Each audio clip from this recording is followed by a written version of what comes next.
DMX loved everybody. This man had $30 million writing his music in abandoned buildings. He would give his clothes away. He would sit down with homeless people and eat with them with $30 million in the bank. He cared about no money. He cared about humanity. He was a humanitarian. He did more charity than probably every artist I know. The only difference with his charity is he never talked about it. He just did it on a daily basis. Understand who my brother was.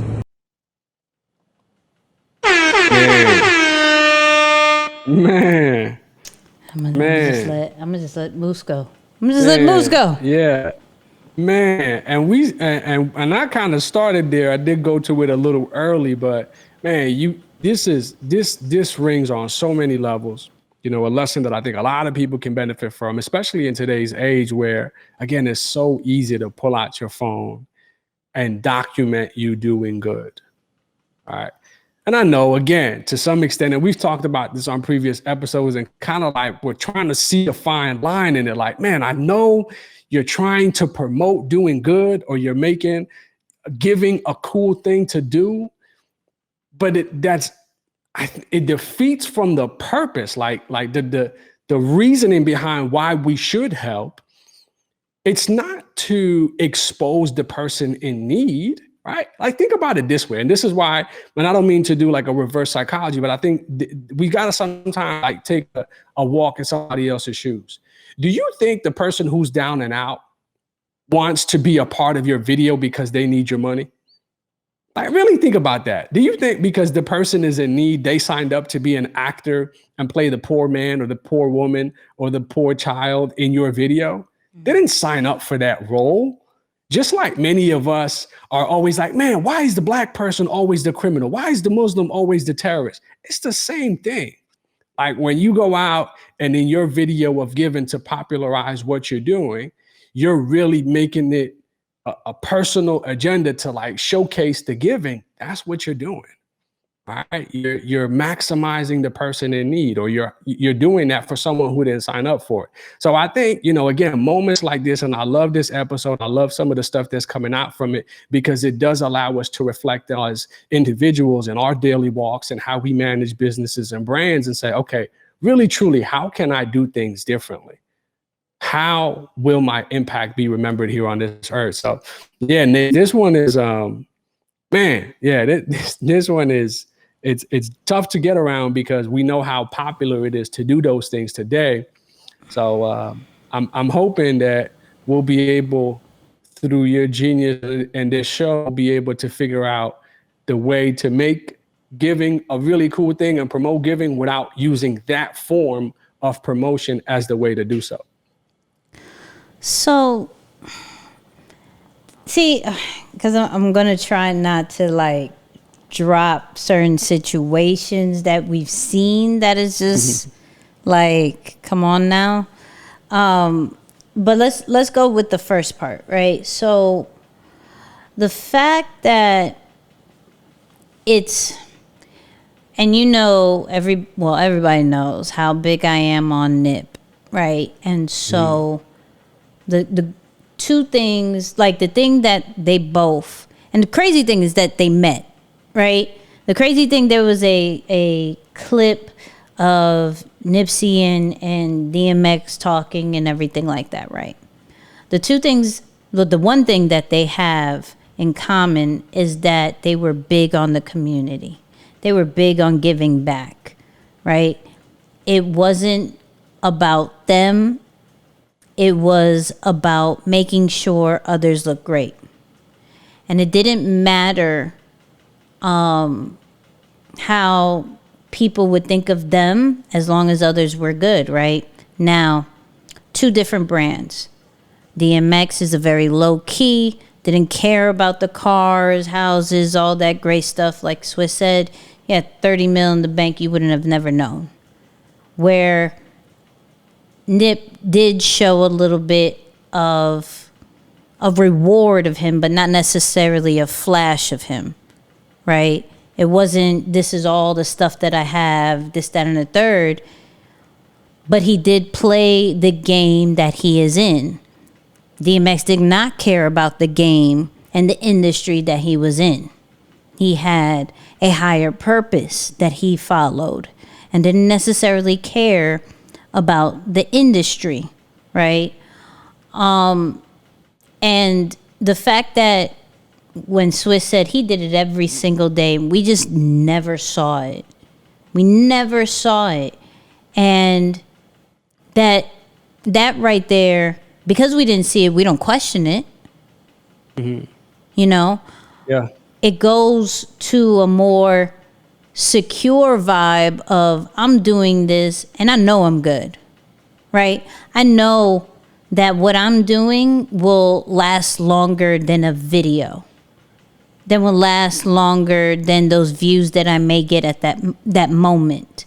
Like this, what I'm doing here is impacting the life of a 4-year-old who will remember that I got groceries for his mom when they were down and out and didn't have money and their lights were off, right? I helped somebody get new shoes when they were walking around barefoot.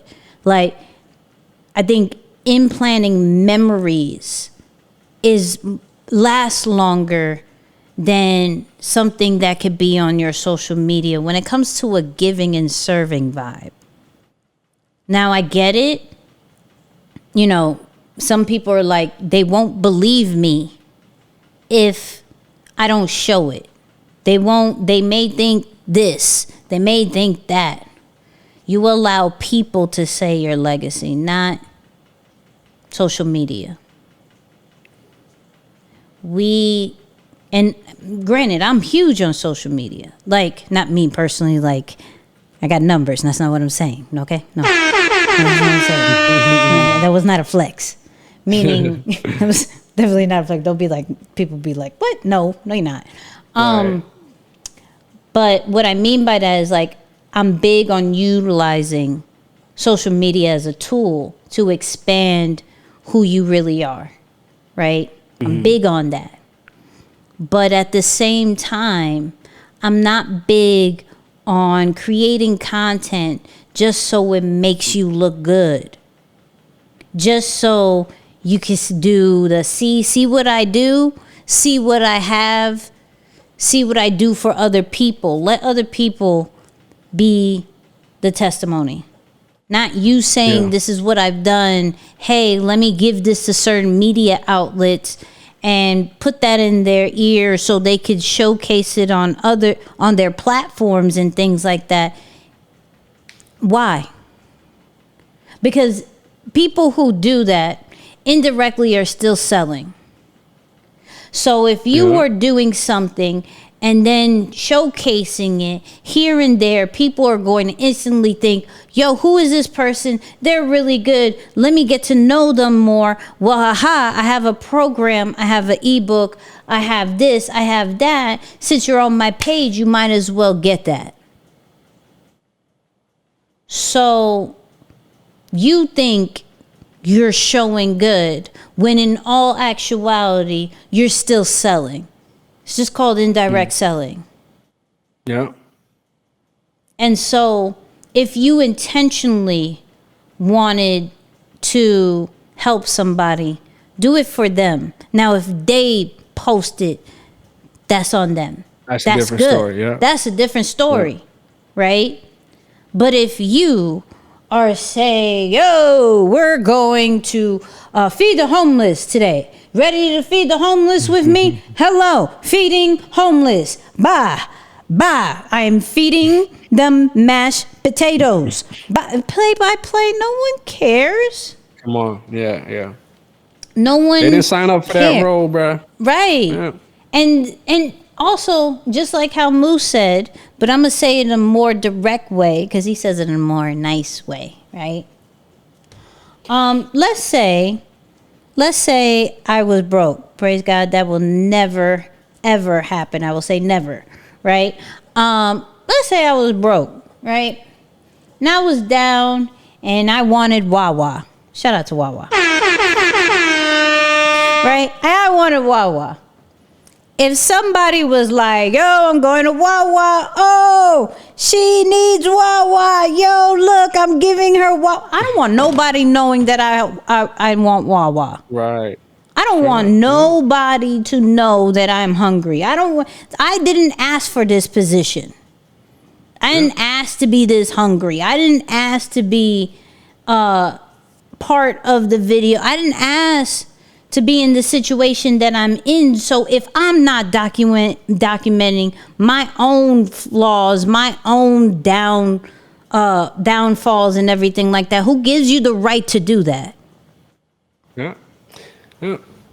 And also remember, like, man, for everyday people, it is so difficult for you to ask, even with money in your pocket, to ask somebody to help you with something. It could be a favor. It could be something. There's people who would kill before they ask for help. Extreme example, but you get the idea. Imagine the person in need. All right, there's still a dignity element there, right? There's still a piece of like, man, I wasn't here before. And you are really minimizing their story, which is what matters most. All right, to get to know their experience, what they've been through, what got them here, what do they really need beside a meal or a quick buck. All right, because you're making it about you. So even the intent, the impact that you can drive in that exchange, you're just cruising right over it because you're focused on how you look instead of saying, man, what does that person need to hear right now? What can I really do to help them connect the dots so that maybe they don't relapse or go back to that same thing? So yeah, on so many different levels, I think this is going to challenge our perspective to say, okay, what is help? What is giving back? And what isn't? Maybe what we thought is help isn't help after all. And actually, it's actually doing more harm than good. So, yeah. And the thing is also, like, did you get their consent to make them entertainment? They didn't sign up for that role. They didn't sign up for that role. People, they definitely didn't. Let's think about it. Like, if this was a full production, there's consent forms for us to be on TV, radio, commercials, things like that. There needs to be a consent form to be on your social media. There has to. Like, I don't want to go to a supermarket and now all of a sudden I'm on the news because you paid for my groceries that I didn't necessarily even ask for. Yep. And now I'm in this narrative of you're giving to the needy or giving back to the community. Maybe I was just driving by. This happened to be the supermarket that I was in. Like I needed. A gallon of milk. Right. I needed eggs. I was going straight home. I got plenty of money. Eggs every single day. 3 eggs every day. So I run out of eggs very easily. And so, okay, on my way home, boom. But now you're like, yo, I got all the grocery. I didn't ask you. Right. And now I'm on TV like, yo, hold on. Now, True. Even if I said no, look, let me go, hold up. Nah, I don't need that. Now you still have footage that I have no clue what you're going to do with. Right. Like, I just don't understand that. Like, but granted, some people do truly move with like a pure heart with it. Like, yo, I just want to show other people that they should be doing this too. So let me speak on that, right? Because I'm not sitting here saying everybody does it for the clout. I'm not. Mm-hmm. No, yeah. But not everything needs to be. How about this? I'll say it like this. Everything does need to be documented. It doesn't need to come out right away. Okay, that's it right there. I'm just saying, like, yeah. Now that Swiss said that, I would love to see it. Like, I would love to see what we didn't see while he was alive. Yeah. And that's where the place of that is for, to really show the legacy of somebody who is so giving, who is so serving, who, like, there's stuff that it wasn't meant for when he was on earth, but now that he's gone, let me truly show you the impact that you didn't know, that you actually took this man for granted, and you didn't think maybe he was a dying artist or whatever you may have thought about him. No, he was honestly doing something every single day while you thought he was a crackhead. No, he's out helping somebody. He's helping somebody else with their addiction, right? That's when it's needed. Yep. Not when it happens, right? Keep that in the vault. Keep that in the vault, because you do mean pure. You do mean that, like, this is going to help somebody. Well, that's going to help build your legacy and show how other people are supposed to be serving others. But that's for later on. That's not in your prime. Prime example all the time is what Jay-Z does for. There was a meme, and I don't know if it's true, that Jay-Z is going to pay like 10 mil to get DMX's masters and give it to his kids. Wow. Is Jay-Z making a statement saying, I'm going to do this? That was the same thing with when Nip passed, and he was going to make a trust for Nip's kids. Not that he need the masters, because Nip's already has the masters. But it's things like that that is being done in the background for that person, not for the world. And so we don't know if that's true or not until possibly Jay-Z hangs it up, not necessarily in a deaf way, but like from his leadership roles and everything like that. And now it's time to show the documentary stuff. You know, if you're big on content, prepare content for your own documentary. That's a bar. That's a bar. I love that. That's a bar. I'm just saying. You know? I'm just saying. Prepare for your own documentary. That's real. Yeah, no, that's good. That's good. But it's so true, and just because I have to watch social media every single day, I have to, and plus I enjoy it, right? But there's some things that I question, like, would this have the same impact? Like, would this have more impact later? Like, sometimes we are so quick to post it now, when if we just let that simmer, when we just let that marinate for a little bit longer, when it's like perfect timing, we don't understand perfect timing when it comes to ourselves. We're so big on, I can't put this out. Some people are even stop themselves like, yo, I can't put this out because it's not perfect. But is there a way to master perfect timing when it comes to ourselves? Is there a way to be like... Speaking of Nip, though. No, I said, speaking of Nip, I like when Nip says it's a perfect timing, feels like I'm too late, right? Like, it's one of those things that as an individual, you're always in your own head about what perfect is, whether it's a perfect concept, a perfect time, like it just never matches up. Right. So it's just like, you know... But even though he felt like it was too late, it was perfect timing. And the great thing about it is we always have to think that it's not about us.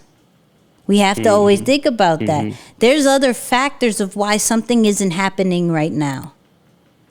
There's other people affected by it. There's other elements that still need to be aligned. And though we think it needs to happen right now, that's more of a selfish move. It's all divine, man. I don't even want to take y'all on the spiritual route, but yeah, it's all divine, for real. All divine.